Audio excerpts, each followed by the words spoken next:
आज का यह वीडियो किसी कहानी से कम नहीं है, क्योंकि यह कहानी है उस इंसान की जिसने गुलामी में जन्म लिया, लेकिन सोच इतनी ऊंची रखी कि आने वाली पीढ़ी को आज़ादी का रास्ता दिखा दिया। हम बात कर रहे हैं डॉक्टर भीमराव अंबेडकर जी की। डॉक्टर अंबेडकर जी का जन्म 14 अप्रैल 1891 को मध्य प्रदेश के एक छोटे से कस्बे में हुआ था। उनका बचपन किसी सपने जैसा नहीं था, बल्कि अपमान, तिरस्कार और भेदभाव से भरा हुआ था। डॉक्टर अंबेडकर जी को उनकी जाति के कारण स्कूल में बच्चों से अलग सबसे पीछे बैठाया जाता था और उन्हें बराबरी का हक भी नहीं दिया जाता था। अगर उन्हें पानी पीना होता था तो उन्हें किसी ऊंची जाति के व्यक्ति का इंतजार करना पड़ता था। वे खुद नल या घड़े से पानी नहीं पी सकते थे। अगर कोई ऊंची जाति का व्यक्ति उनके लिए पानी न चलाए तो उन्हें प्यासा ही रहना पड़ता था। अगर गलती से वो नल या घड़े को छू लेते थे तो उन्हें सजा भी मिलती थी। लेकिन सवाल यह नहीं है कि उनके साथ क्या हुआ, सवाल यह है कि उन्होंने उसके बाद क्या किया था। अधिकतर लोग ऐसे हालात में या तो टूट जाते हैं या हालात को ही अपना सच मान लेते हैं, लेकिन डॉक्टर अंबेडकर जी ने ऐसा नहीं किया। उन्होंने बहुत छोटी उम्र में ही यह समझ लिया था कि अगर इंसान को सच में आज़ाद होना है तो उसे ज्ञान की ज़रूरत है। उन्होंने शिक्षा को सिर्फ डिग्री नहीं बल्कि एक हथियार बनाया। डॉक्टर अंबेडकर ने भारत में ही नहीं बल्कि दुनिया की सबसे बड़ी यूनिवर्सिटी से पढ़ाई की।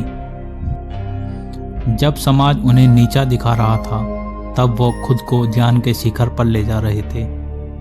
उन्होंने साबित कर दिया कि इंसान की जाति नहीं, उसकी काबिलियत उसकी पहचान होती है। लेकिन उनका संघर्ष सिर्फ निजी सफलता के लिए नहीं था। वो जानते थे कि अकेले आगे बढ़ जाना असल जीत नहीं होती। असल जीत तब होती है जब पूरा समाज आगे बढ़े। डॉक्टर अंबेडकर जी ने खुलकर सवाल उठाया, क्यों जन्म के आधार पर इंसान को छोटा या बड़ा माना जाता है? क्यों कुछ लोग अधिकारों के साथ पैदा होते हैं और कुछ लोग सिर्फ अपमान के साथ? उन्होंने सिर्फ सवाल नहीं पूछे, उन्होंने समाधान भी दिया। उनका समाधान था संविधान, कानून और समान अधिकार।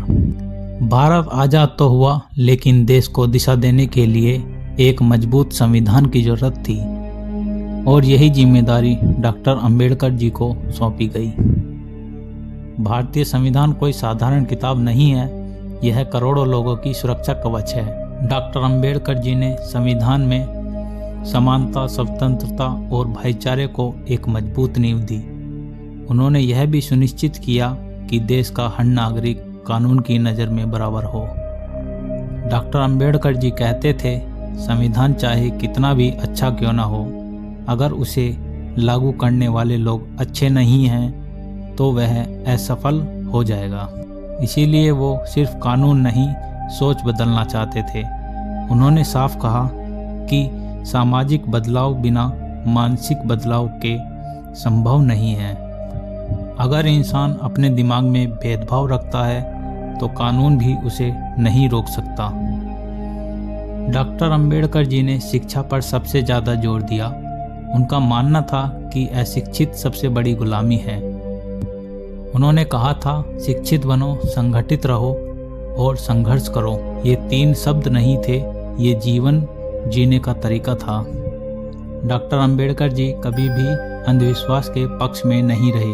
वो तर्क, विज्ञान और सवाल पूछने में विश्वास रखते थे। उनके लिए धर्म भी तब तक सही है जब तक वह इंसान को इंसान बनाए। उन्होंने कहा था, अगर कोई परंपरा आपको इंसान नहीं बनने देती है तो उस परंपरा को तोड़ देना चाहिए। उनका जीवन हमें सिखाता है कि चुप रहना हमेशा समझदारी नहीं होती। डॉक्टर अंबेडकर जी ने कई बार अकेले खड़े होकर पूरे समाज से टकराने का साहस भी दिखाया। उनकी आलोचना भी हुई, उनका विरोध भी हुआ, लेकिन उन्होंने सच का साथ कभी नहीं छोड़ा। वो कहते थे, इतिहास वही लोग बनाते हैं जो परिस्थितियों से डरते नहीं हैं बल्कि उन्हें बदलते हैं। डॉक्टर अंबेडकर जी का जीवन हमें यह सिखाता है कि हालात कितने भी कठिन क्यों न हो, अगर सोच मजबूत हो तो रास्ता निकल ही आता है। आज जब हम अधिकारों की बात करते हैं और सम्मान की बात करते हैं तो उनके पीछे डॉक्टर अंबेडकर जी का संघर्ष नजर आता है। वो सिर्फ एक व्यक्ति नहीं थे, वो एक आंदोलन थे। वो सिर्फ नेता नहीं थे, वो एक चेतना थे। आज भी उनका लिखा हुआ संविधान हमें सुरक्षा देता है। आज भी उनके विचार हमें सवाल करना सिखाते हैं। अंत में बस इतना याद रखिए, डॉक्टर अंबेडकर जी को याद करना सिर्फ एक दिन की औपचारिकता नहीं होनी चाहिए। उनके विचारों को अपनी जिंदगी में उतारना ही उनकी सच्ची श्रद्धांजलि है। अगर आपको यह वीडियो सोचने पर मजबूर करता है तो इसे लाइक करें, शेयर करें, कमेंट करें और ऐसे ही ज्ञानपूर्ण वीडियो के लिए चैनल को सब्सक्राइब जरूर करें। जय भीम।